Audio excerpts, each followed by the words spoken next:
Charlie is joining us from the other side of the bay, all the way in distant, far off, the far, far east of Berkeley, where he's a PhD student. He is advised by Dan Klein and Sergey Levine. And I would try and describe what he's worked on, but it's, most things related to language. I would say, I don't know, do you think that's a fair characterization? Yeah, I mean, my work is a little bit broad. I usually say like scaling laws, test time compute, synthetic data. Those are kind of topics that I'm thinking about a lot. He's published a lot of cool stuff. And yeah, everyone, please give a warm hello to Charlie. And with that, I will let you take it away. Amazing. Yeah, thank you. And yeah, it's great to meet all of you guys through the Zoom camera. I I guess my plan was to talk about like two papers. It sounded like you guys were very interested in the work on predicting emergence. Uh, so I can I'll talk about that one first, and then I can also talk about some of my work on scaling test time compute.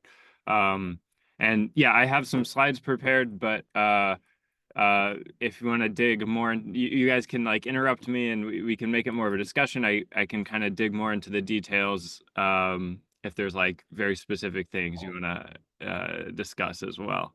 Yeah, so I'll just share my screen and get started.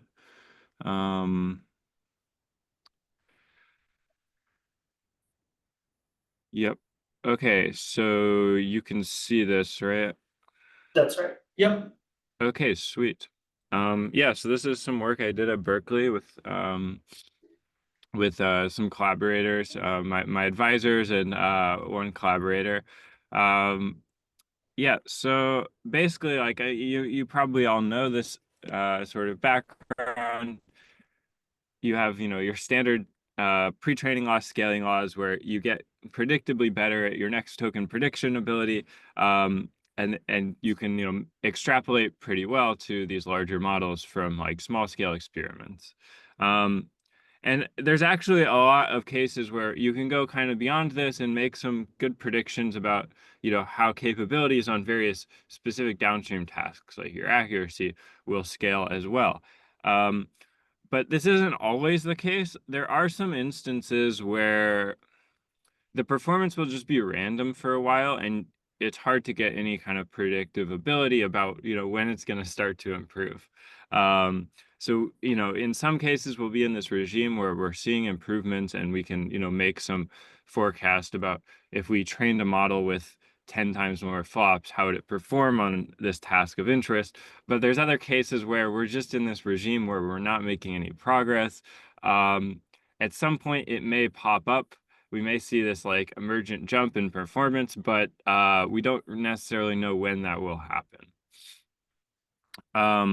And yeah, there's a few ways to look like to like propose going around this problem. We look at sort of one particular way in this paper. I want to give sort of background. So there is sort of an argument that like if we just change the metric, we can make this smooth, and maybe that's enough. Like if we switch from answer accuracy to like answer log probs, we can make this smooth, and maybe that's enough. I think that's like probably works in some settings, but not in all. So basically, like even if changing the metric solves your problem, it may be hard to find a metric which yields smooth scaling on certain tasks. For instance, some tasks may involve many like discrete subtasks that the model needs to learn to do the task. And so, the emergence is kind of coming from like the composition of all of these. And you would need to break down the task manually to kind of get this smooth scaling. And then so that's kind of a challenging problem. And then there are some instances where like even on somewhat standard benchmarks we're seeing discontinuous scaling. So here's a example of like MMLU, where even if we do answer log probs, we see some jump up. And so Yeah, and so this problem of emergence has several, like, induces several like practical issues. One is like if we're just trying to, build the best model, and there's a lot of decisions that go into that, the data, the architecture. Um, if we want to make decisions on the basis of like these downstream evals, it's going to be hard to iterate at a small scale if we have this emergence thing. We can't really make predictions, so we're going to have to train, a model that's large enough to where we can see signal on the tasks we care about. And then also like in high stakes settings, if there's, certain capabilities which only emerge at a certain scale, that that makes things a little bit stressful. And then also like if you're investing a lot of money into training run, it's better to know sort of what to expect than to, have a surprise, or an unknown. So yeah, there's real challenges with this problem of emergence. Um, and so what we want to do is like try to accurately predict this point. Like if we scaled up, what is the, how much do we need to scale up before, the a given task will start to see improvements.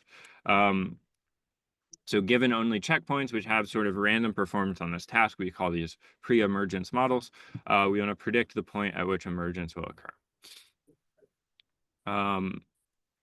Yeah, and so to give kind of a high level overview, basically like the approach, we propose one particular approach to this, and the approach that we look at is basically involves fine tuning models. So we make a couple of observations from just running a bunch of experiments on these open llama checkpoints. So this is sort of an illustrative figure, but I can skip to the next slide, which has like the real data. Basically, there's 2 points here. If we fine tune models on like task specific data, we see a systematic shift in the emergence curve towards weaker models. So in this case, the x-axis is pre-training loss instead of parameters or amount of data. This kind of unifies the two because you can parameterize pre-training loss in terms of both. And so we see this systematic shift once we do the fine tuning. It's on MMLU, GSM-8K. There's still an emergence, but it gets shifted to the left towards weaker models. And so And just confirm, you're fine tuning on just like the train sets of those evals. yeah, basically, I guess Okay. one nuance here is that MMLU doesn't have a train set. So to do this experiment, we fine tune on the test set and eval on there's like a validation split. We had to get a little creative to make it work there, but yeah. Yeah, basically we just fine tune directly on these tasks. So like GSM-AK has a trade, so we fine tune on that. Yeah, and so even if we're in this pre-emergence regime with these few shot checkpoints, we can see it jump up in the fine-tuned regime. So now we have some signal. Beyond this, we also, fine tune on different amounts of data. So if we take subsets of our training set, we see that there's kind of a gradual shift. So as you fine tune on more data, we're seeing the shift go further, basically. So these are kind of the two observations. And our idea was, okay, so now we can kind of see the emergence happening early and it's controlled by the amount of data. We can potentially use this information about how the point of emergence shifts with the fine-tuning data to give us some predictive power about when the emergence will occur in the few shot setting. So yeah, basically the idea is we develop what we call an emergence law, which will extrapolate a prediction about the point of emergence in the few shot setting. So you have this parametric function, which models how the point of emergence shifts as we vary the amount of fine-tuning data. And then we take a limit under this to the few shot setting to get a prediction for emergence in the few shot case. Yeah, it's quite simple. There's a number. There's more details in the paper, and I can go into that if we want to do that. But yeah, basically, we fit this. We fine tune a bunch of models. We fit the parameters of our emergence law to all this data of like how the emergence curve shifts with all of our fine tuning experiments, and then we take a limit under the scaling law that we learned. Emergence law that we learned. And so we did this on 4 NLP benchmarks. So like many of them you've heard of, like GSM-8K, MMLU, common sense question answering, COLA, which is a super glue task for like checking if a sentence is grammatical. Yeah, so we run this on 4 NLP benchmarks where some larger open source language models show emergence, but the earlier checkpoints, don't quite. And so we use these open llama checkpoints because we have, all these intermediate checkpoints from this pre-training run that are available. And so we fit the emergence law to a bunch of fine-tuning runs on each of these tasks. And we see that our predicted emergence falls within, 0.1 nats in pre-training loss of the ground truth across all 4 tasks. We also did some like uncertainty estimation in the paper. I don't have slides for that, but we did some uncertainty estimation where you can model like probability distribution over the predicted point of emergence. And in a lot of case, we can construct these like uncertainty intervals, actually on the next slide. And the true point of emergence is oftentimes within the uncertainty interval. So Sorry, I have a yeah. quick question maybe on the previous slide. So in the sort of first couple plots you showed, you had a mixture of like 3B, 7B, and 13B models.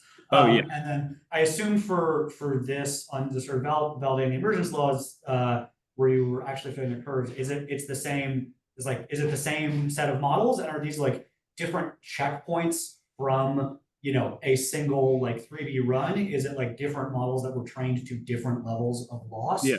I'm just curious, like what is the Good question. I guess you have Yeah. some set of models and you're like sweeping across fine-tuning data fractions to sort of generate, the curves with the different sort of like offsets and emergence points and then fitting to that. But I guess, yeah, what's the actual input data Yep. like of So this set for of models? the emergence law, so in this plot here, we have all these 3B, 7B, 13B. For the actual emergence law fitting, we're only fine-tuning the 3B model checkpoints. So we're imagining the 7B and 13B are held out. We don't get them. We've only trained a 3B model.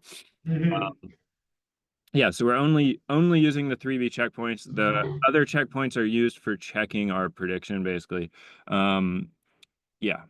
Okay, that makes a lot of sense, and that indeed seems like the useful application that I would potentially want out of this approach. Yeah, exactly. Can you go back to the equation? Actually, I didn't totally capture how you're doing it. Oh yeah. So we have basically this. It is actually a little more complicated than what's in this slide, but the core of it is there's this term that models how the point of emergence shifts with the amount of fine-tuning data. So D is the amount of fine-tuning data. Alpha, K, C, these are parameters that we learn. And so it's a power law in the log of the amount of fine-tuning data. We did ablations on a couple of functional forms. This one seemed to fit the data best. Now, there is another question. Actually, I could switch to the paper to just Let's do it. okay. Let's see here. Okay, so is wait. Is this visible? Do you see a Safari on my? Yep. Okay, cool. So, yeah, basically, like we have this term here, right?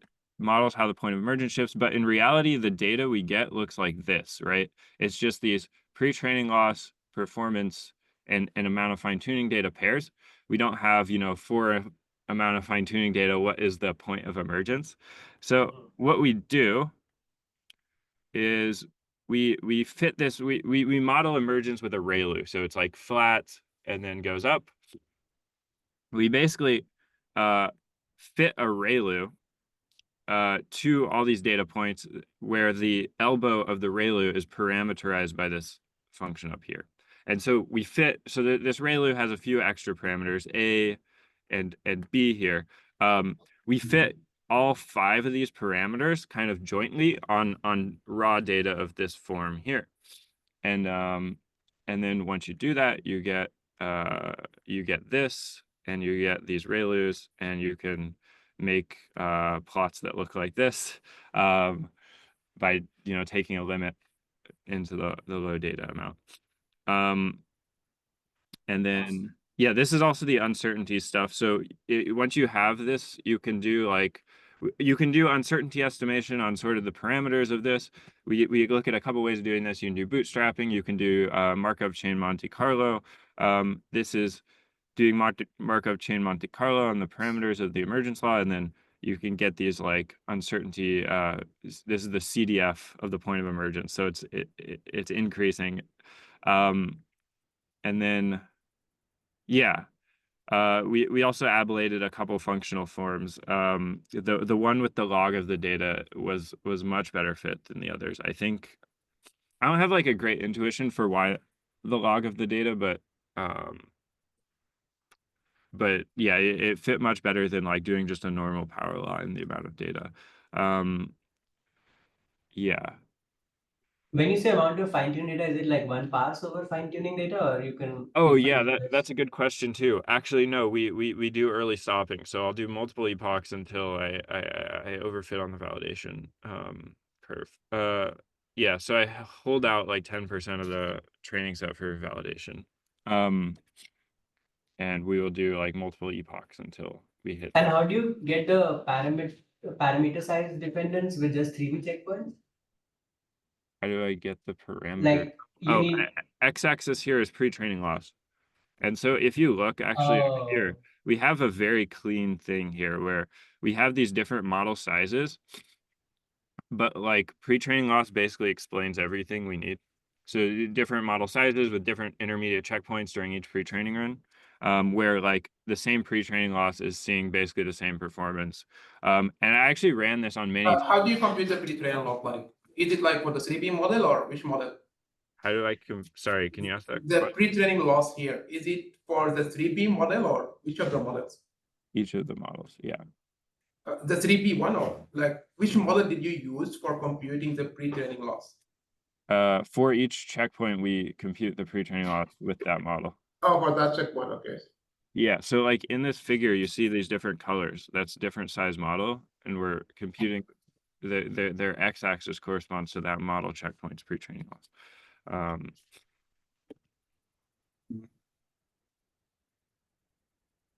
Yeah.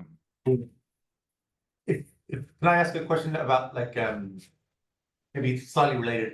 I'm curious when you might expect like this to not work or break. So like in the extreme case, so you've taken a model, you've like fine-tuned it on the training data for some eval you care about. And like I kind of like naively expect like if that's totally different to like the training data, for example, the model has seen, would you still expect this to hold? Like, is there some degree of like overlap or similarity between what you're fine-tuning on and what's in the training corpus that would mean this does work or doesn't work? Oh, the emergent shift? Yeah, that's a good question. Yeah, I would probably expect that you need some like synergy between like the pre-train. So my sort of intuition for why the emergent shift happens is like the model's got some features which are helpful for the task, but they haven't like fully surfaced in the model. It needs a bunch more training to get it in. It needs to see many more examples that are relevant. And because, the pre-training distribution is very broad, it takes a while to get there. But if you, hone in on a specific task, you can kind of elicit that capability much more quickly. So yeah, I think probably if it's a task that's totally OOD, this isn't going to be as effective. Yeah, or maybe the shift will just be too slow, something like that. Yeah. Go ahead. Oh, so like I guess like piggybacking on this, like it seems like this paper is like I guess one family of models. These are like all come from you said the Open Llama, right? Open Llama. There's some experiments at the end with other models. I see. Okay, yeah. So I'm guessing that like this is specific to like a pre-training data set, like. Yeah. So all these models were pre-trained on the same like corpus. Yeah. Right. Yeah. So like I imagine that if you're trying to like, take this observation and kind of use it in practice, right? If you kind of change the pre-training data set, you kind of have to run these set of things again. Yes. Like the emergent points will like shift with Yeah, respect so to the cost there? Yeah, the experimental setup is such that like all these models are on the same I think if you pre-train on different data, this finding about pre-training loss being equivalent for different models, this doesn't hold anymore. Yeah. So yeah, the experimental setup does assume that all the checkpoints you're training on are trained on the same corpus. Yeah. Nice. One other question I was curious about is you do need the 3B model to get some emergence to get this, right? Like you won't be able to make any prediction without it. So in the few shot case, right, the 3B model is not emergent here. Once we fine tune it, it is. And yes, so you need to be able to see emergence with the fine-tuned model. And this may actually just be a function of like how much fine-tuning data you have. If you're not seeing it, maybe if you just double the amount of fine-tuning data you have, you'll start to see it. Because as you vary the data, it shifts left further. But yeah, on all the tasks we have, we see the 3B model emergent after we do the fine-tuning. But you don't need emergence in the base, like in the base model. Yeah, you don't need emergence in the base model. And also like the amount of fine-tuning data is quite small. I think like if you go down to this plot here, like the smaller subsets, like 1/8, this is like hundreds of examples. Like one person could feasibly generate this much data. Yeah.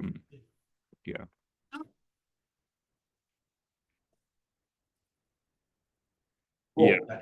Seems like all the questions for now. Cool.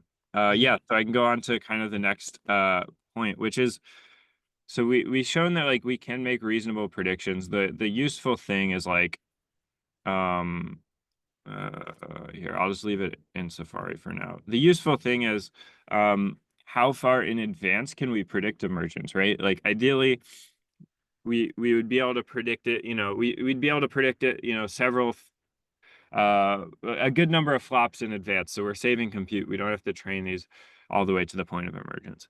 And so what we're going to do is we're going to hold out additional 3B model checkpoints. Yeah, and then fit the emergence law to the sort of even earlier set of checkpoints, and then see, do we still make reasonable predictions? And so we run this analysis. This plot is a little bit complicated, but basically what we're showing is like, Is there actually a way you could zoom in on it? It is it's a bit, okay. I can go to the paper actually. So yeah, is this better? Thank you. Oh, Yes, wow, yeah. much better. Great. So yeah, so basically what we're showing here is like, as we hold out more checkpoints, the x-axis is like where we predict the emergence to occur, and the y-axis is like how many flops we've spent, generating the checkpoints for our pre-training experiment. So basically, you see like if we train all the way up to like, this is like 2e to the 22nd flops, we make good predictions. We still make good predictions as we drop earlier checkpoints. Here we mark a failed prediction if it basically falls outside of like 0.1 nats of the ground truth. And then we go a little bit earlier, we see a solid prediction. I think this one was a little bit of a noise thing. I can talk more about that. And then we see like on some of these tasks, our ability to predict in advance is less good than others. So like on common sense QA, once we hold out some checkpoints, we stop being able to predict very well. And so, yeah, the conclusion was like on a couple of these tasks, we're able to predict like 4 times the flops in advance, which is not bad. I think ideally you'd do a little bit better than that, but it's at least something. And then on a couple of these tasks, it was only 2x the flops in advance. And so, yeah, that so there's some hit and miss. I think if I'm to like kind of go over it, on each of these tasks, how we're selecting these, like you kind of have a choice when you get the data that you're fine tuning on. You get to choose like how granular are the set of checkpoints I'm going to do. ideally you could just run, infinite fine tuning runs and get a really dense sampling of this data, but you have resource constraints, so you have to make some choices.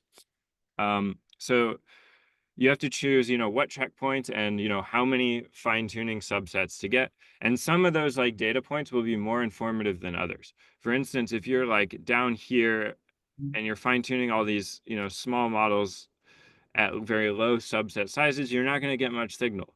And so to do these experiments, I kind of just uniformly say, like the set of data points I selected was not very customized for each task. It was just like take all these checkpoints, run on this sort of sweep of data subset sizes, and then call it. But I think if you're a little more targeted about it, you could probably get a little bit better prediction capability. And so I think that is a direction for future work.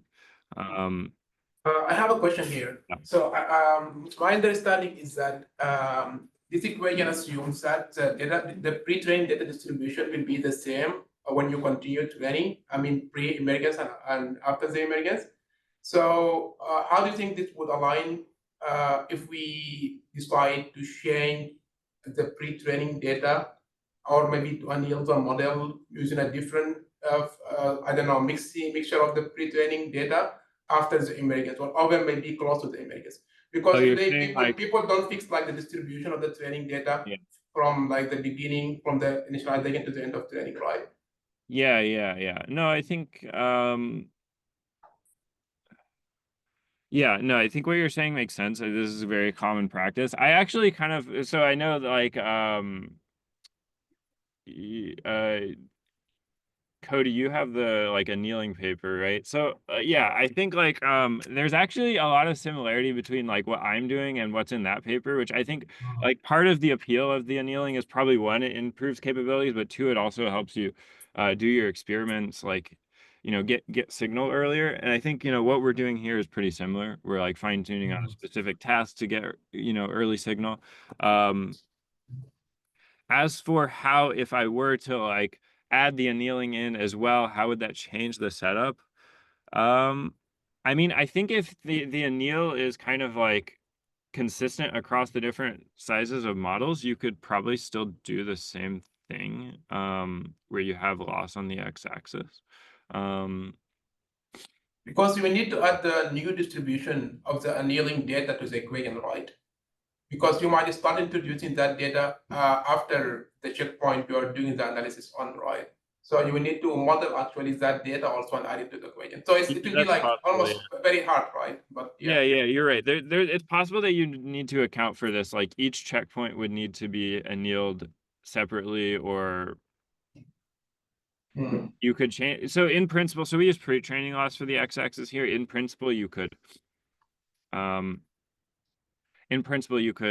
do other x-axes. Like the method isn't like strictly dependent on that. Yeah.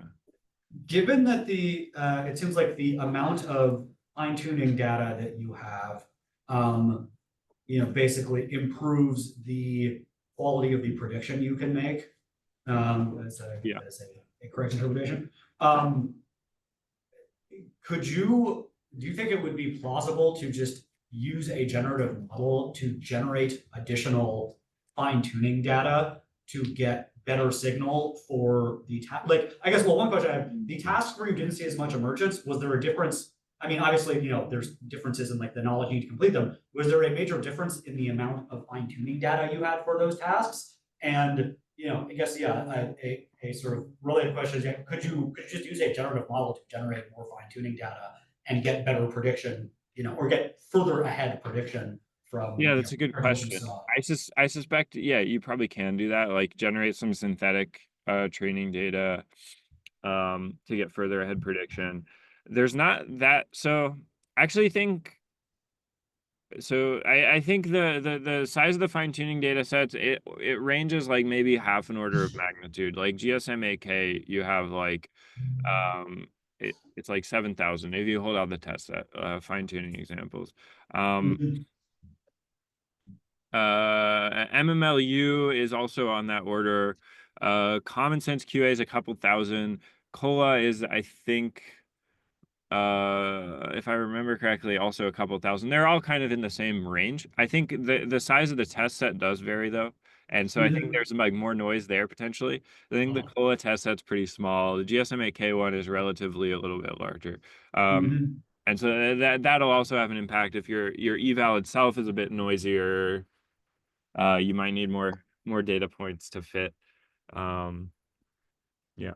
So can I ask a question, like thinking about like how to apply like the insights here, right? So it may not surprise you that we do a bunch of data work.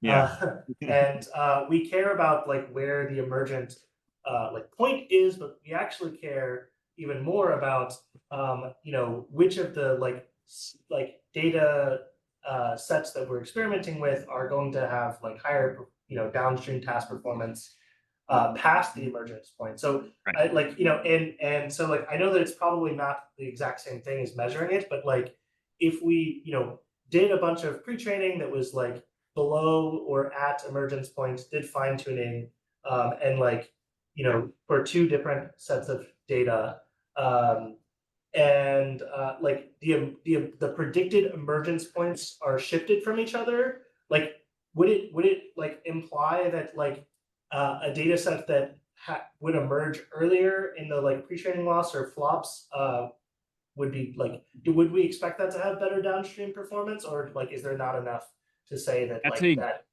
Yeah, that's a good question. I think so I think so in the paper the problem we pose is like we're gonna predict the point at which emergence shifts. I think in principle we can also use our thing to make predictions about what happens after emergence, but I think that it's not as accurate there. So I didn't want to make any like strong claims on that. Sure. I think I think it's reasonable. It's pretty reasonable to assume that like if it's emerging earlier, it probably will perform better. There's probably some like adversarial edge cases where maybe that's not the case. But uh or like yeah, I think something like that's reasonable. Our model assumes that the slope of each of these ReLUs is the same, so by definition that would be the case. Yeah, but I think the question of like what happens after emergence, I wasn't confident enough in what we were doing to like make a claim on that, but I think like this is pretty reasonable and probably for a lot of practical purposes would be fine. Yeah. Okay. Well, maybe yes, to follow up on that. So you mentioned that like the slope of the ReLUs are like the same. And that's I was kind of thinking about that when I asked the previous question about like the fine-tuning data and the pre-training data. Like if I had to parameterize it somehow, maybe the coefficient of some measure of similarity would affect the ReLU slope. Yeah. I'm curious like if you've thought about that. And the reason I ask is like I'm kind of like, yes, as Cody mentioned, selfishly thinking about this from like what I'm interested in. And I'd be curious, like flip, like if you have a model that can like predict emergence or something as a function of like data set similarity, then you could, you know, query this model to like find optimal data mixtures in some sense, right? If there's a way of like including something about the data set distribution. Yeah, so that's the last section of the paper I talk about. Oh, excellent. Okay, great. Sorry. Perfect. Cool. For data quality analysis. Yeah, so that's in the paper. But to your question about the slope thing, you could probably try a richer model here.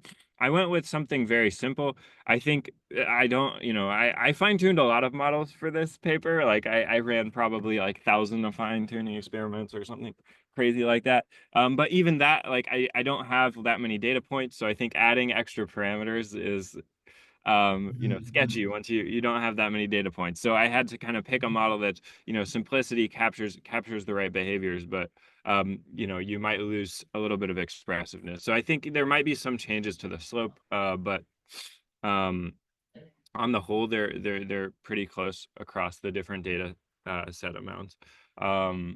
But like if you had the ability to do more fine-tuning runs or maybe like some smarter way of selecting which you know, which data points to query, then maybe you could fit sort of curves with like different slopes or something like that. as for the can we use this to do data quality analysis? Yeah, so interestingly, all these experiments were done on all these experiments were done on OpenLlama v1, which was pre-trained on one data corpus. There was a second version of OpenLlama called OpenLlama v2, which is identical except the pre-training corpus is changed. And you know, the OpenLlama v2 one is supposed to have better pre-training data. And so I ran this experiment where it's like, can we, you know, determine that OpenLlama v2's data is better than v1's data using emergence prediction by you know, not training the full model. And so like, here's kind of evidence, you know, you see OpenLlama v2 emerging earlier on MMLU and CSQA, but again, to see this, you would have to train all the way to the end. So we did emergence prediction, and we see this prediction of these of the emergence happening earlier with OpenLlama v2 versus OpenLlama v1. So that's sort of a proof of concept. We sort of pitched this as a proof of concept because I think there's a lot more you could do, but that's sort of proof of concept of how you can use this to do data quality work. Basically, it can like help you ideally iterate with fewer flops. And then the other sort of case study we did was like using Llama 2. We wanted to see like, you know, how far can we get like a similar signal on like larger models with, you know, these harder tasks. And so we ran sort of the apps coding benchmark, where basically like what we see is like the Llama 2, which the pre-training corpus reportedly didn't include that much code, but had some, you know, it's very bad at this. But if we assume there was some code in there, if we scale up enough, eventually the model should emerge. So we wanted to make a prediction, like how far would you have to scale up Llama 2 to see like emergence in this code, this hard code task. And so again, we see, you know, we do the fine tuning and it shifts the emergence point. We can fit an emergence law to this. There's not that many data points in this case, but we can fit an emergence law to it. And we see like this prediction, we fit an error bar to it, that there's sort of this range of like several hundred billion parameters where we might expect to see emergence on apps. Again, this one we can't verify because, you know, we're not going to pre-train a 300 billion Llama 2 model, but it's an interesting prediction at least. Yeah. And so those are kind of the like real world kind of use cases of emergence prediction that we like did a proof of concept of in the paper. Yeah. That's We don't. Yeah. Yeah, if there's questions I can answer. If there's more questions I can answer. Because you wanted to present the second paper So, also, right? Yeah, you did you also have more? Yeah. More, okay, awesome. Yeah. Any final questions? I feel like we peppered you with questions pretty substantially during the presentation. So Yeah, I can go on to the other stuff. Awesome. Thank you. That was extremely interesting. Yeah, so I can talk about my work on test time scaling. Let me share the slides again.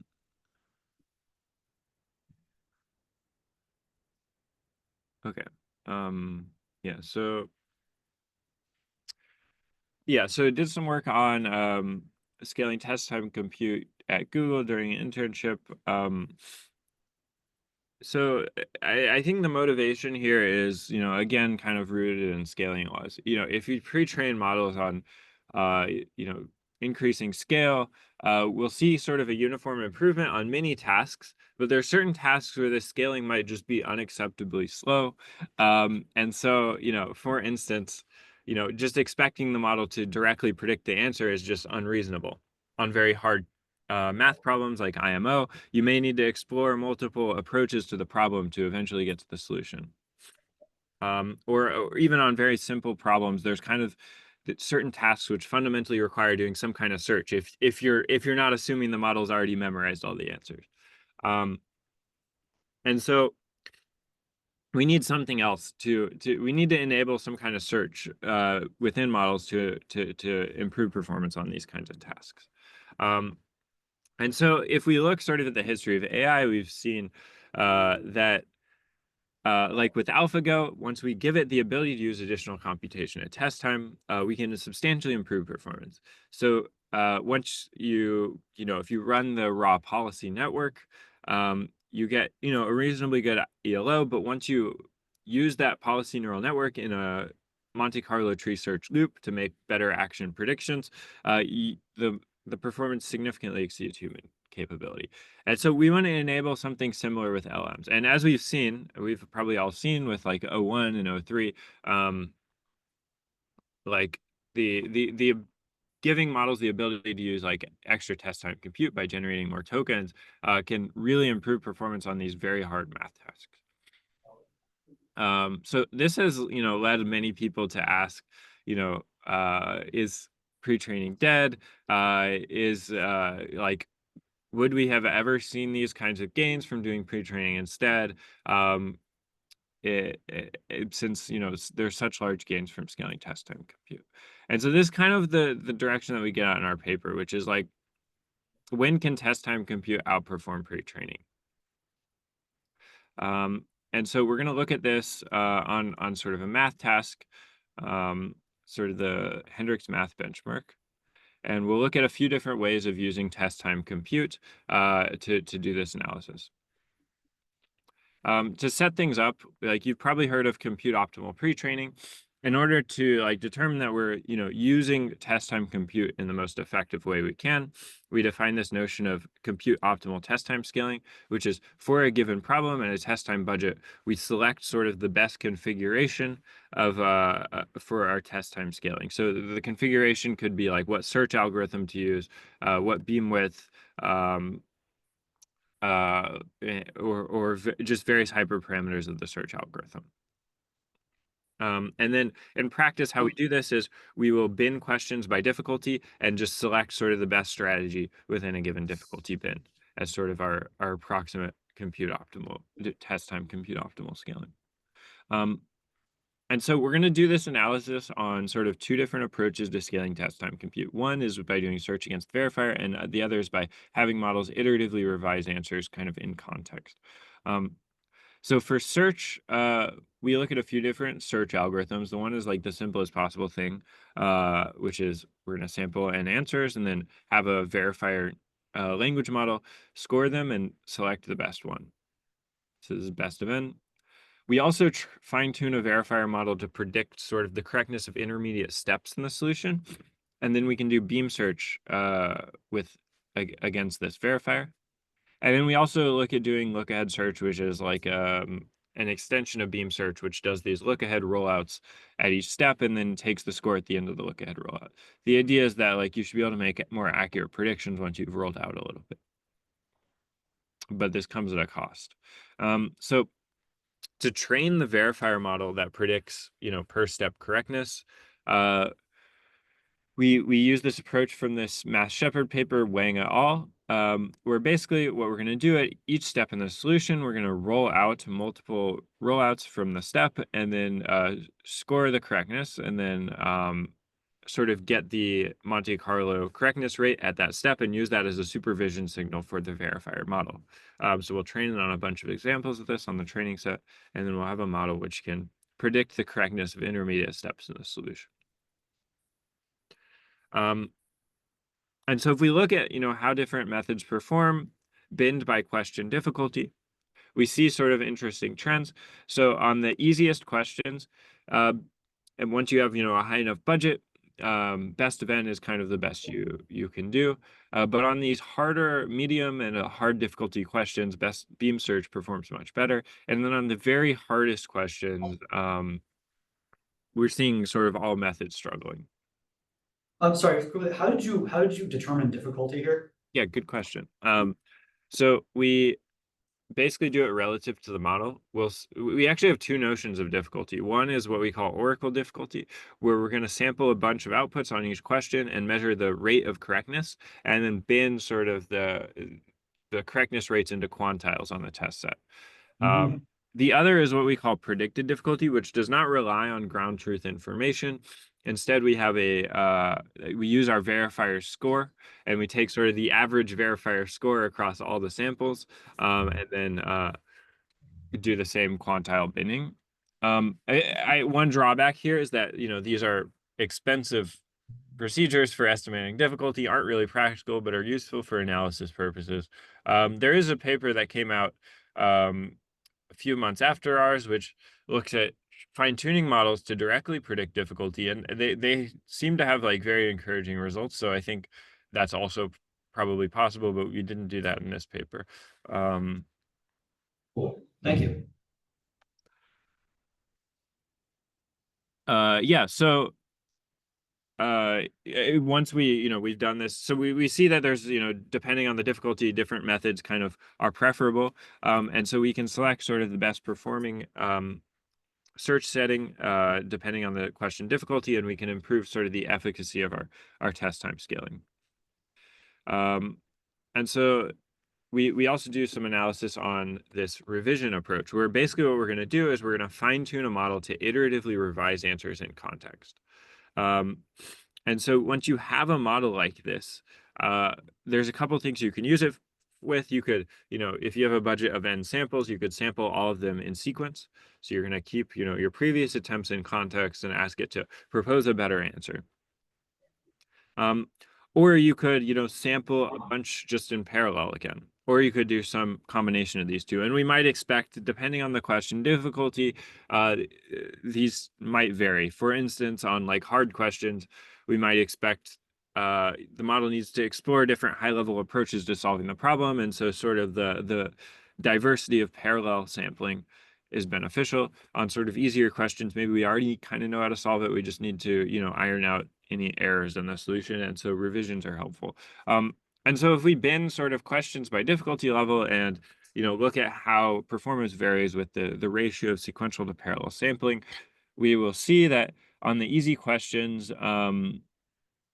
we sort of benefit from more sequential sampling. And then on the harder questions, there's an ideal ratio.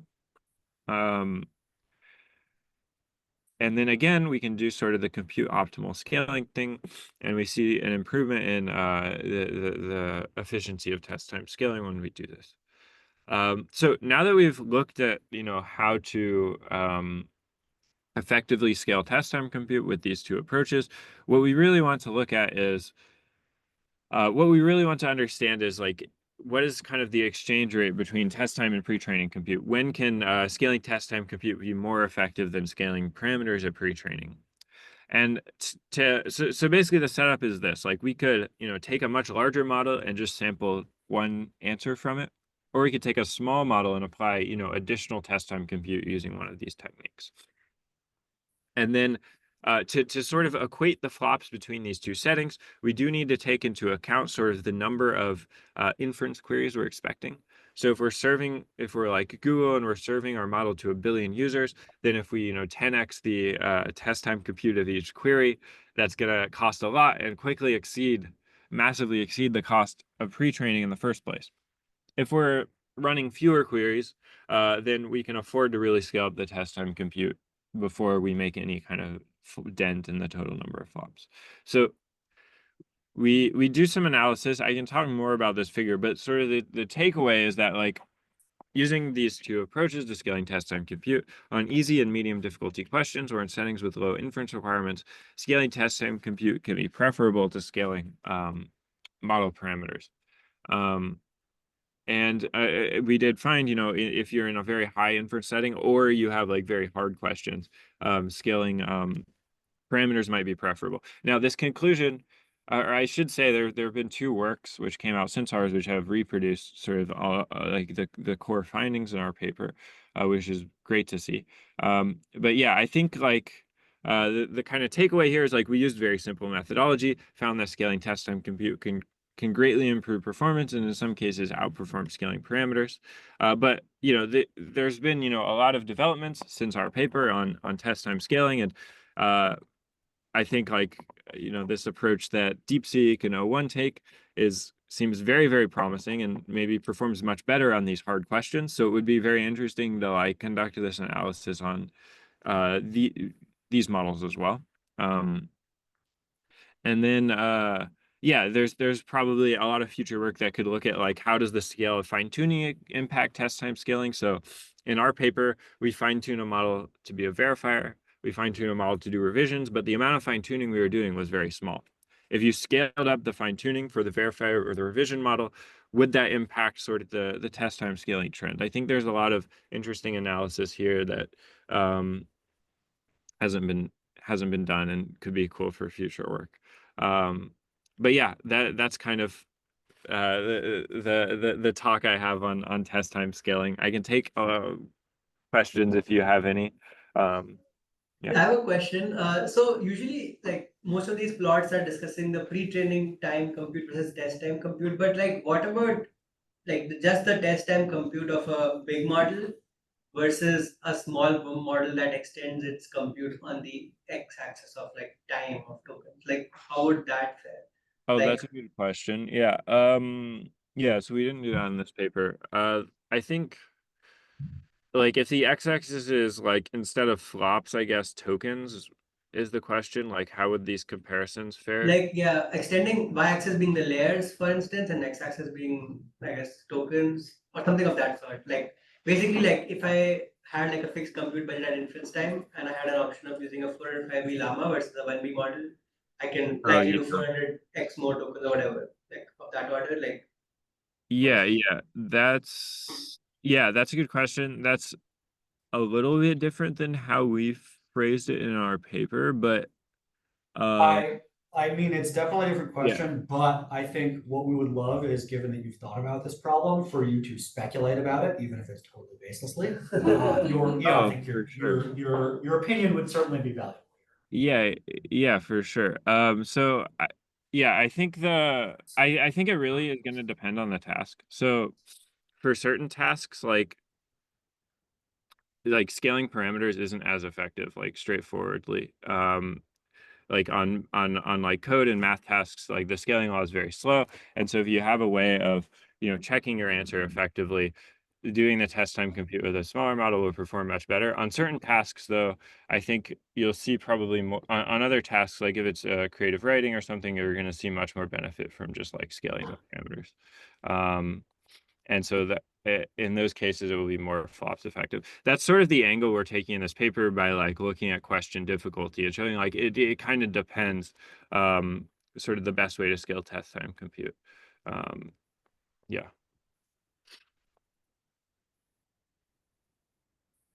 yeah. You mentioned something, and maybe I misunderstood, but you were mentioning like maybe there was some like better way to spend fine-tuning budget, fine-tuning like your verifiers. Oh yeah. Well, Is- okay. So, yeah. If there's a more to the question. I mean, that's basically it. I was just curious if you could like expand on that thought and like maybe say something about like what like having better verifiers will allow us to do with scaling. Yeah. Good question. So, yeah, I don't have a plot for this here, but if you look at like best of n, right? It sort of goes up for a while and then plateaus a little bit. Actually, if you look at the passat k at this number of samples, it's much, much higher. So there's actually a very large gap where you could improve if you had a better verifier. I see. And so the verifier is very imperfect. And when we fine tune the verifier, if we're comparing to, pre-training compute, it's a drop in the bucket. It's like, 0.01% of pre-training compute. We're fine-tuning on like 12,000 examples in the math training set. In principle, you could scale this up. You could fine-tune the verifier on much more data, hundreds of thousands or millions of questions, and potentially that would improve things greatly and maybe would improve the scaling trend. I think that's also kind of why, like, we saw encouraging results where like test time scaling can outperform parameters using pretty simple methodology, but if you push these things further, you might get even better results. But we saw pretty encouraging results with like a simple approach without that much effort put into, you know, fine tuning these models either. Mhm. Yeah. And you know, I would love to ask you more good questions about your paper, but I'm really curious about what you said about some work had come out about like fine-tuning models to bend the difficulty. Yeah. Do you remember what that was? Which What the paper was? Yeah. I can find it. Give me 1 second. It was, I don't remember the exact title, but I can find it real quick. Yeah. Maybe I should have. Maybe we can do this later. Yeah, Sorry, I didn't maybe mean to interrupt before. I could probably email you the title of the paper. Yeah, But that'd be great. basically, like, the idea was, yeah, they fine-tune a model to predict sort of this rate of correctness that you would have gotten on the question, and then they show that, like, based on this, you can sort of route things. So you could choose the n for best of n, or you could choose to send the question to a larger or a smaller model. Yeah, so let's see. Yeah, it might take me a second to find dig up the paper. Yeah, I didn't mean to take up Yeah. time for us to actually ask you the person. So basically, asking it's questions. like it could be used to dynamically allocate test time compute. Exactly, yeah. Based And on so difficulty, whether that be like a better verifier or best of n or a larger model, like yeah, whatever. exactly. Yeah. I I'm sorry, I like this is like a poorly formed thought, but it seems like this piece here of like understanding the difficulty of questions kind of like ties both of these papers together in a sense where like there's something that we want to do and we know how to like evaluate the correctness of it, but we are like very bad at thinking about what skills and things we're actually measuring. Um, I guess that was more of a statement than a question, but I'm curious if you have any thoughts about that, since you seem to be like revisiting similar topics on your work. Yeah, yeah. Yeah, no, it's a good question. I guess like yeah, I guess kind of the thing we're after is like we want to be able to like I guess sort of the unifying perspective I took on this was like sort of like scaling laws, I guess, like looking at like a couple limitations in scaling laws. So in the case of like the predicting emergence, you have, you know, these tasks where scaling laws doesn't quite explain what you want, and so, you know, by, you know, doing this fine tuning, we can get some prediction capability. We can improve on these tasks. I guess in the test time compute case, it was like there's certain settings where scaling, you know, just pre-training is too slow, and so, you know, we need to look at other ways of getting around this, I guess. Yeah, and so that kind of goes back to difficulty. Like there's these, you know, specifically hard questions. Yeah, I guess in the emergence case, it's not obvious to me that it's always about difficulty, but it might be in some cases. It might also be that like there's this interesting paper on so like we see emergence on MMLU. There's this interesting paper which does sort of a mechanistic interpretability on these models on MMLU, and shows that like actually like to do these multiple choice questions, you have to kind of, there's a certain like cognitive circuit you have to learn. You have to bind, you know, the answer text to the letter, and then you have to know how to output in terms of the letter. And so this circuit is like a little bit hard for the model to learn, but once it's seen enough multiple choice questions, it can learn it. And then, you know, that's when you see the emergence on MMLU. And so I feel like with emergence, it's probably like some mix of like difficulty and then also like strange like behaviors that the model needs to learn during pre-training. And that's kind of dependent on the data mixture and things like this. Like if you had more multiple choice type things in your pre-training, maybe it would learn this quicker. Yeah. I'm curious if do you think that it's like similar things that happen for like very hard like math questions where you need like different like search strategies, like like what like is the difference between a nearly perfect answer and like the actual correct answer on some of these? Like is it do you think it's that these are like very different, or like I don't know if I'm asking this the right way. Wait, what do you mean by difference between nearly perfect and Sure. Like if like I guess the kinds of mistakes that you see occur for like questions that, or I guess like if we bucket them by difficulty, right? That's just like a notion of like being able to succeed in them. Like, is there like pathologically something that the models are making mistakes that is why they are difficult, and like is that I don't know if Yeah, that's interesting explanation. I think that on the harder questions, what you'll typically see is like these questions are actually pretty hard and require like sort of potentially trying multiple high level ways of solving the problem. And what you'll oftentimes see is like the model will go down one route. But it's just like it's like a reasonable starting place. Like if you're looking at the problem, it might be like a reasonable idea, but it doesn't lead anywhere. And then the model is just kind of like, doesn't backtrack from there. It just kind of keeps going and like, throws out an answer. I would say that's like on the hard questions, like the most common thing you'll see is like these questions really do require like getting the right high level approach, which might require trying multiple things, and the model will just go down, a reasonable looking but wrong path. Yeah. I think we should probably wrap up. We're a little bit over time. I'm sure we could continue asking lots of questions and pick your brain, but we will let you get back to the life you have outside of this reading group.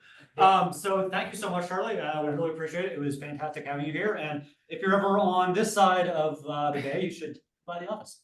Yeah, I'll let you know. Yeah, thank you guys for all the great questions. I enjoyed it. Thanks a lot.